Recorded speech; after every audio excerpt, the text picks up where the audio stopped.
Hey guys, welcome back to Obsessed with Videos for another cinema ticket update.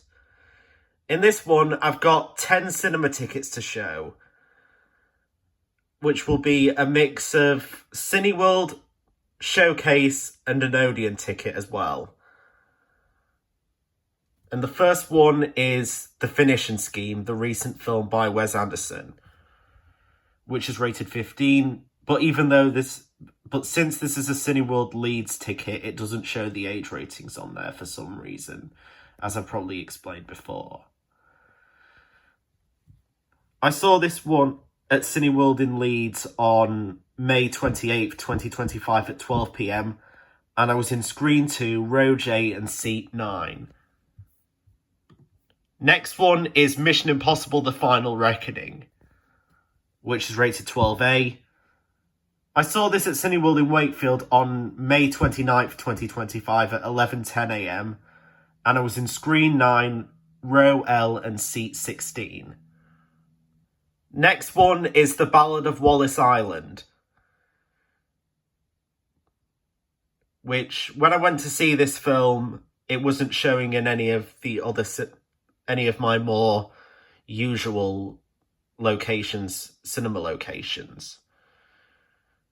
So what I had to do was go a bit further to see this film at Cineworld in Sheffield. The first time that I've been there since... It's like the second time I've ever been to Cineworld in Sheffield, and the first time that I've been there since September 2018, when I went to see Avengers Assemble in IMAX when it was re-released for the 10th anniversary of the Marvel Cinematic Universe, or MCU for short. However, not long after this film was initially released, it ended up getting a wide release elsewhere. So I could have waited a bit longer, but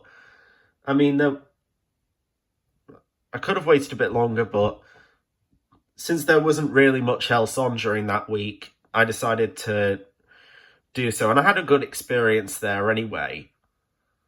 So aside from distance, it's not much of a difference.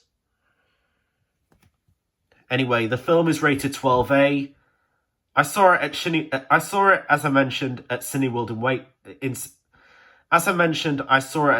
in Sheffield. Sorry, I almost said Wakefield there. It's just force of habit, if you know what I mean. It's autopilot, if you know what I mean. But I saw this at Cineworld in Sheffield on June 3rd, 2025 at 12:10 p.m.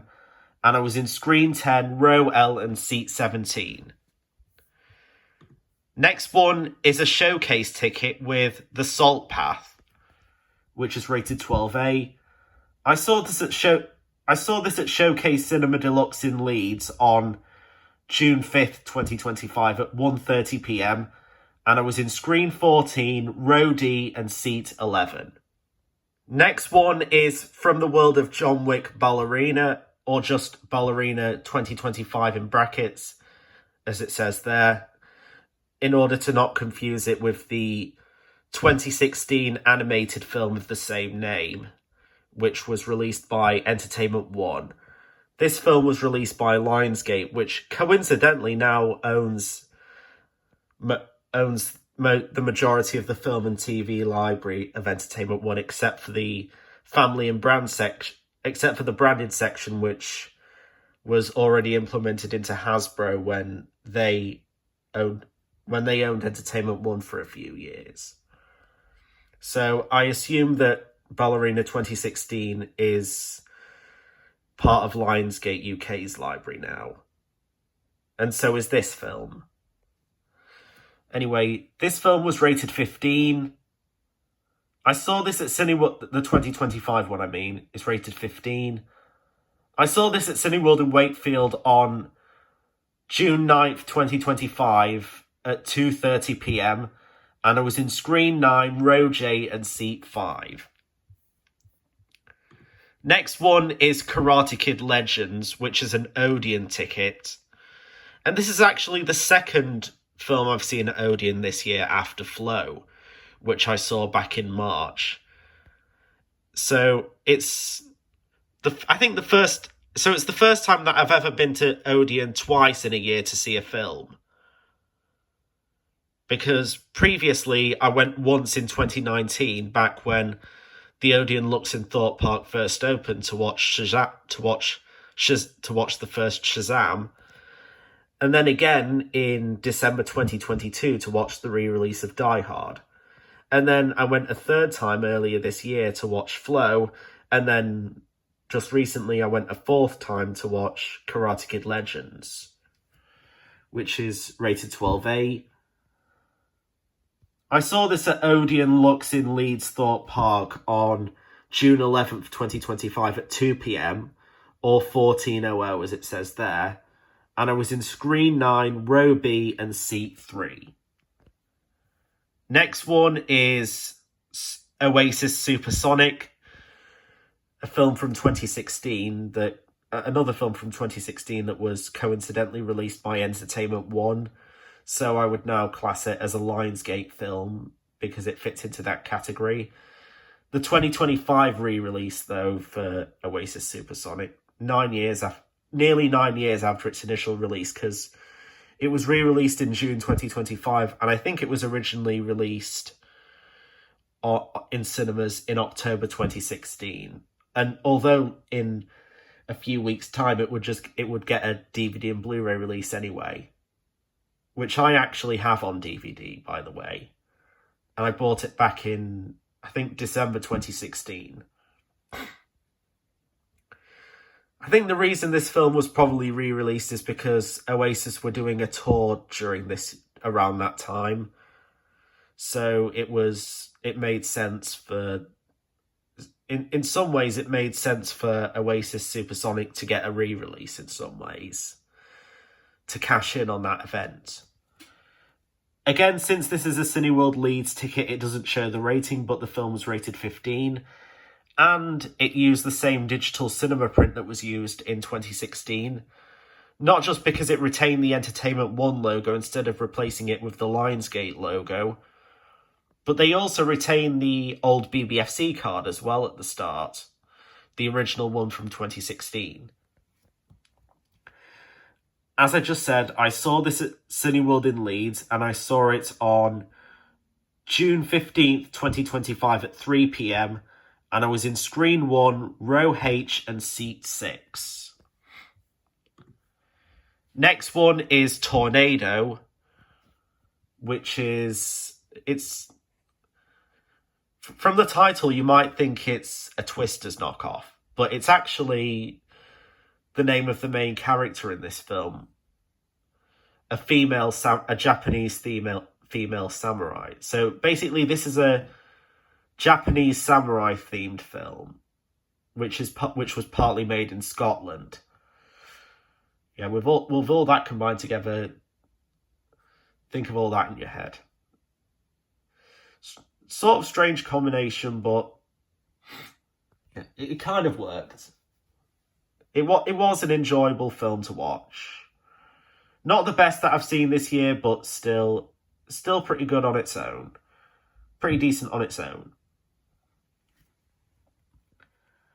Anyway, the film was rated 15. I saw it at Showcase Cinema Deluxe in Leeds on June 17th, 2025 at 3 p.m. And I was in Screen 6, Row E and Seat 10. Next one is How to Train Your Dragon, the live-action version, which I think is the first time that DreamWorks Animation was involved in a live-action production. Well, unless you count the recording of the live musical of The Prince of Egypt. They were involved through DreamWorks theatrical productions and co-released it with Universal Pictures. Because, obviously Universal owns DreamWorks Animations, has owned it since 2016, and it's released their films theatrically pretty much since 2019, starting with, coincidentally, How to Train Your Dragon: The Hidden World. And that was back in, I think, February 2019. It was February 2019. and Universal's released every single DreamWorks animation film since.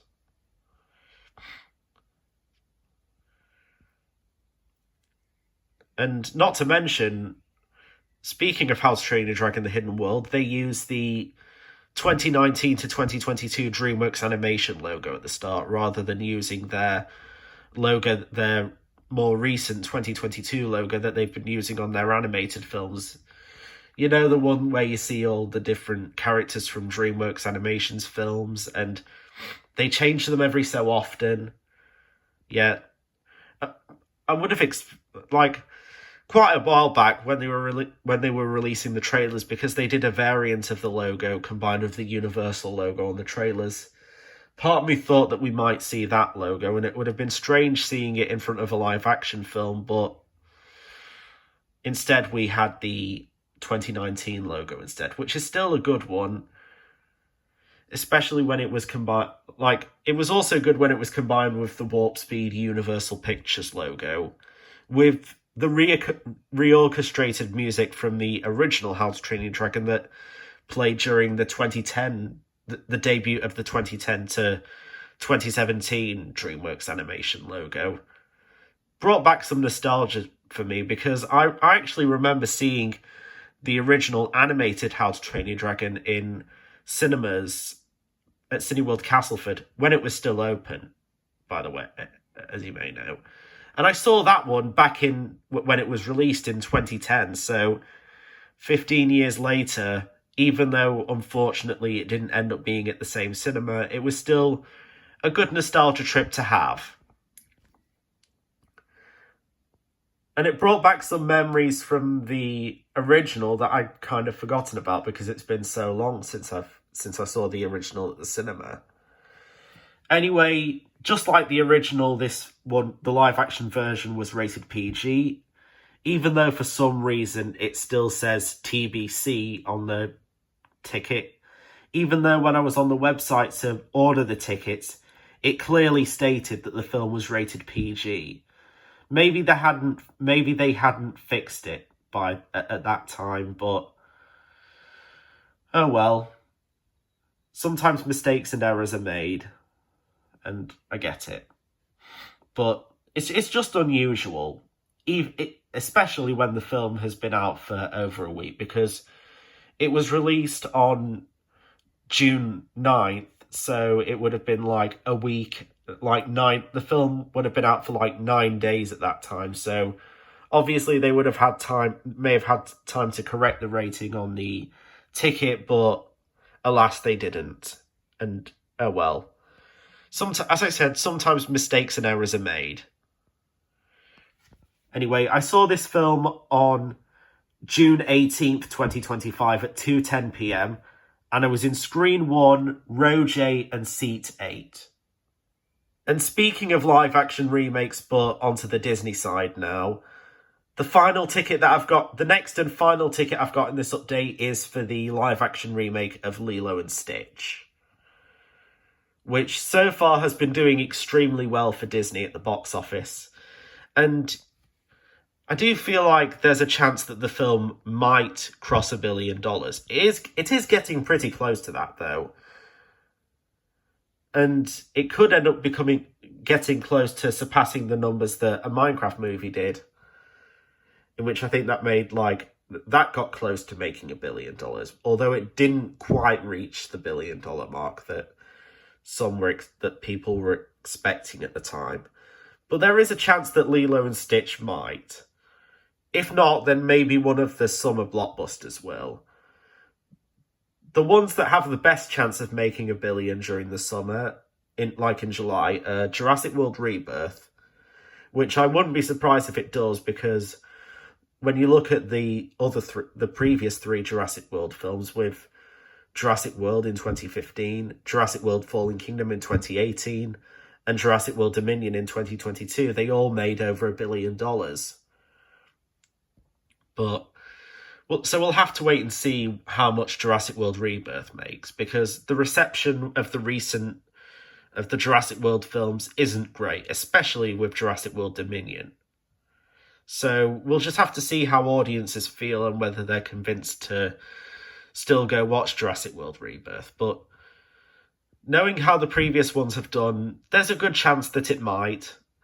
And who knows, maybe this time it'll actually get more good word of mouth and it'll quite literally be a rebirth of the franchise. I mean, it is already going into that with a new cast and like changing the premise a little bit.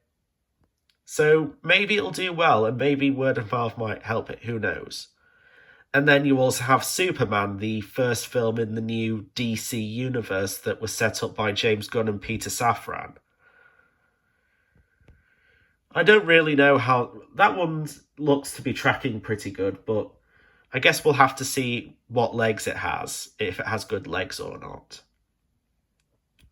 Because it is a bit of an uncertain... It has always been a bit of an uncertain situation with that Superman film.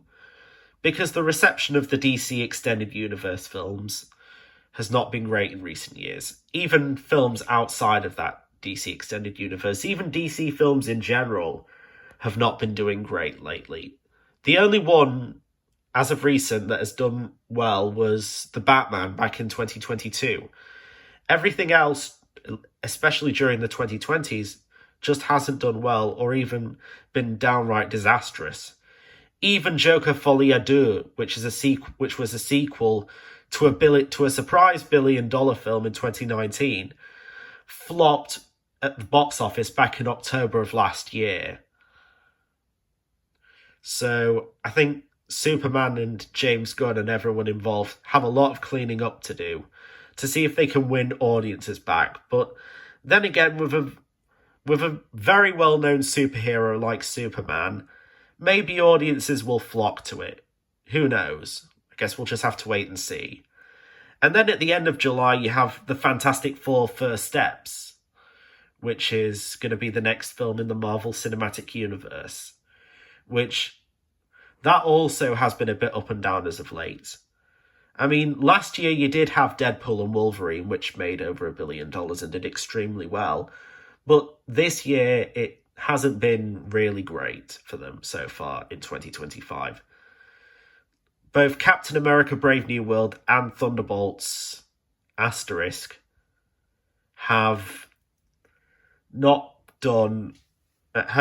pretty much underperformed. I don't think they've managed to make a profit. Could be wrong, but I don't think they did. So we'll have to see how Fantastic Four First Steps goes at the box office. Especially when some of the previous adaptations of Fantastic Four haven't really done well, at least critically, but sometimes even financially. Like with the 2000s Fantastic Four films, the first one might have done well commercially, and I don't really know if Rise of the Silver Surfer did, but I don't think the critics were too kind to it. But if you think they were bad towards those, then the reception towards the 2015 Fantastic Four, or I guess you could call it Fant Four Stick, was even worse. And I think that one actually underperformed at the box office. So with the fact that Disney ended up acquiring the assets of 20th Century Studios, including their Marvel properties like Daredevil, Elektra, X-Men and Fantastic Four, I guess Marvel Studios will have some cleaning up to do over there as well. I mean, the trailers have looked pretty good with the whole 60s aesthetic thing. And I'm kind of looking... And with the 60s style Marvel Studios logo they're presenting in the trailer and on the posters, I'd be interested to see what the actual animated version...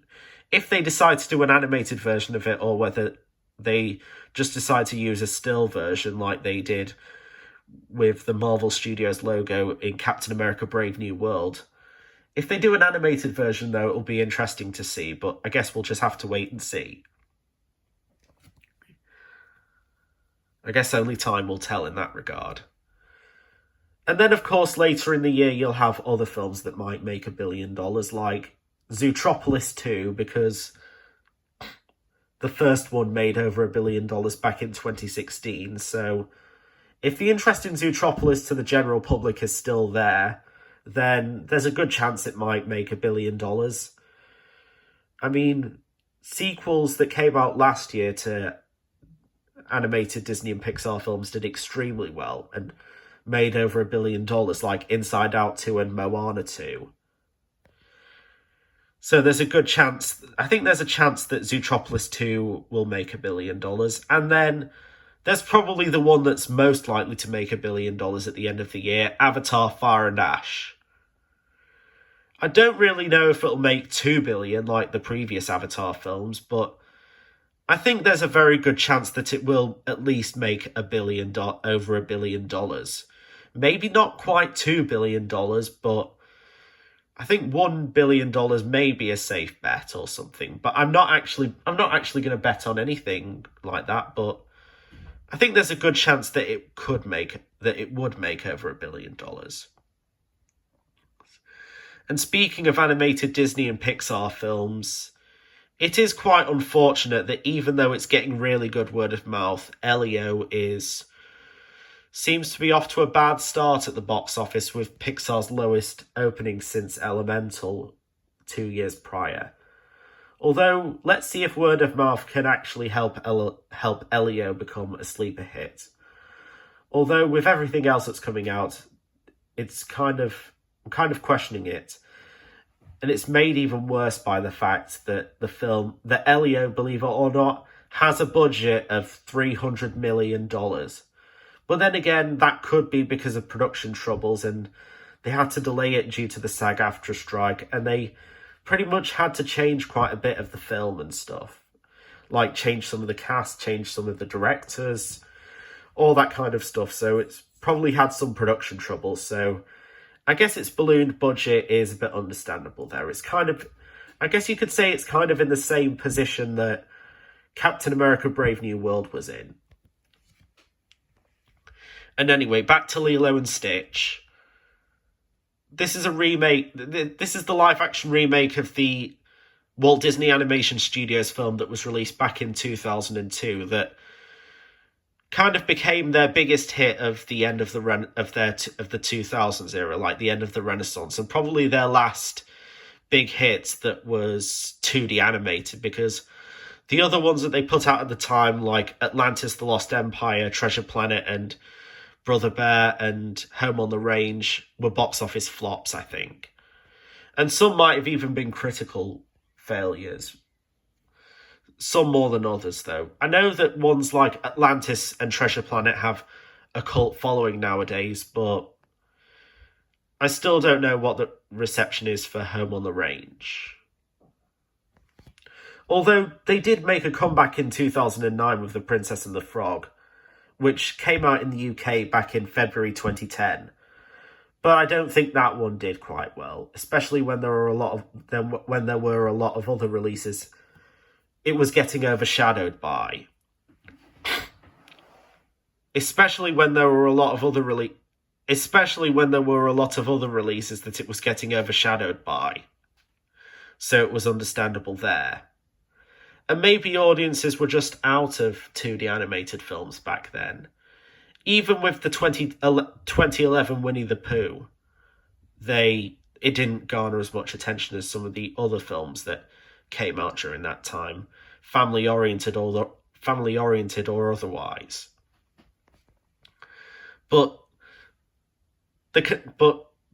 anyway, there is a bit of a connection between this ticket and the previous ticket, because both of them are live-action remakes of beloved animated films, but also, and they both got live-action remakes that were released around the same time. But also, another connection is that both of the animated adaptations of these films are from the same directors.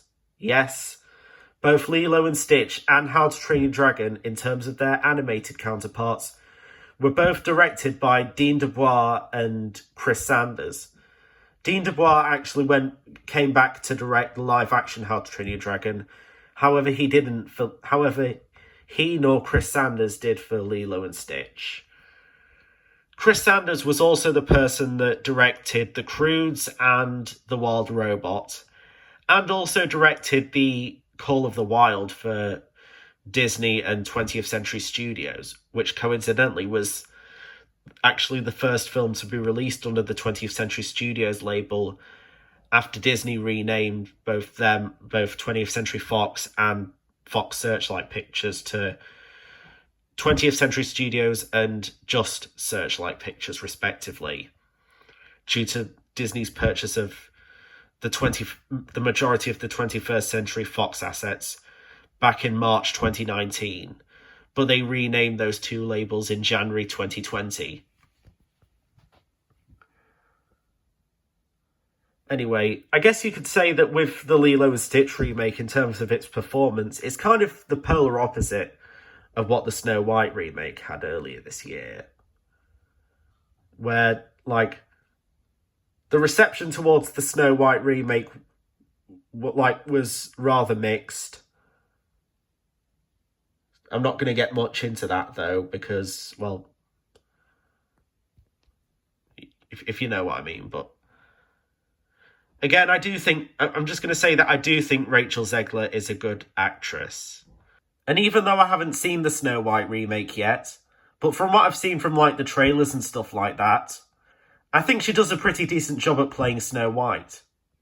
But I'm not going to get any further than that, because, like, I don't want to get into any controversial matter, if you know what I mean. Like, I'm going to keep politics out of this, because this is an update where I show cinema tickets, and there's no reason for me to talk about to be political in this update. But at the same time, the Snow White remake had a balloon budget as well, I think, and so that one became a box office bomb. But this one, on the other hand, has received much wider acclaim, and it's made lots of money at the box office. No wonder Disney has recently announced that they want to do a sequel to this live-action remake. No wonder they announced that they're doing a sequel to No wonder that Disney have announced a sequel to this live-action remake. Anyway, the film was rated U, just like its animated counterpart back in 2002. I saw this at Cineworld in Wakefield on June 24th, 2025 at 2:30 p.m, and I was in Screen 9, Row K, and Seat 8. And that concludes this long update, and boy, did I have a lot to talk about in this update, because there was just a lot to talk about with the recent films that I've seen. I know sometimes these updates can be longer than others. Sometimes they can be long, sometimes they can be short, sometimes they can be in the middle. But anyway, that concludes this update, and stay tuned for more videos coming soon, and see you later!